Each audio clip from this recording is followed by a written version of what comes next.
থানার ভেতর লোহার শিকে নিজের মাথায় নিজেই আঘাত করে অজ্ঞান হয়ে পড়েন রিয়াজ ফকির নামের এক যুবক। পরে তাকে বরিশাল শেরেবাংলা মেডিকেল কলেজ হাসপাতালে ভর্তি করা হয়। বুধবার রাতে আঘইলঝাড়া থানা হাজতে এ ঘটনা ঘটে। বৃহস্পতিবার সকালে অচেতন অবস্থায় তাকে হাসপাতালে নেওয়া হয়। উনি বাড়ি এসে পড়ছে রাত ৩টার সময়, আবার ৪ পেতল পুলিশ গেছে আমাদের বাসায়, যাই হাতে পায়ে ধরে খালা ও কাকা আমার ছেলের সমতুল্য, আপনার ছেলের কাটা ফুলো টোকাও পরে নাই, আমার সাথে চলেন ট্রিটমেন্ট করবে। ট্রিটমেন্ট করার পরে ঠিক আছে ওরে আমরা বাড়ি দিয়ে যাবো, সসম্মান বাড়ি দিয়ে যাবো। কেন বাড়ি দিয়ে ও তো অপরাধ হয়েছে, অপরাধ করছে, কেন তার মাথা হয়ে আমাদের বাড়ি দিয়ে যাবে? আমার সুষ্ঠু বিচার চাই, উপজেলার পাশে বাড়ি আমাদের। আহতের স্বজনদের অভিযোগ, কোনো মামলা ছাড়াই বুধবার বিকেলে হেলিপ্যাড এলাকা থেকে রিয়াজকে আটক করে থানায় নিয়ে নির্যাতন করা হয়। এরপর থেকেই তিনি অচেতন রয়েছেন। হ্যান্ডকাপ লাগাইয়া রাত্রে বিদুম মার দিছে। রাত্র ৯টার সময়, ৯টা হইতে এ যাবো তার কোনো হুঁশ নাই। আমরা হাসপাতালে গেছি, যাইয়া দেখতেছি ওই একই অবস্থা।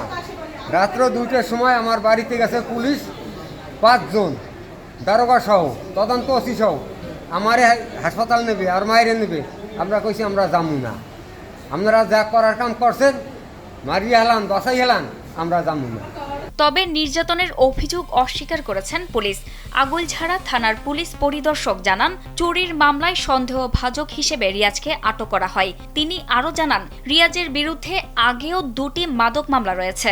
ওর বিরুদ্ধে চুরি মামলা সহ মাদক মামলা ৩-৪টা মামলা, এই মামলার সাসপেক্ট আসামি নিয়ে আসার পরে ও যে হাজত থানার ভিতরে নিজে মাথা ঠুকাই এসে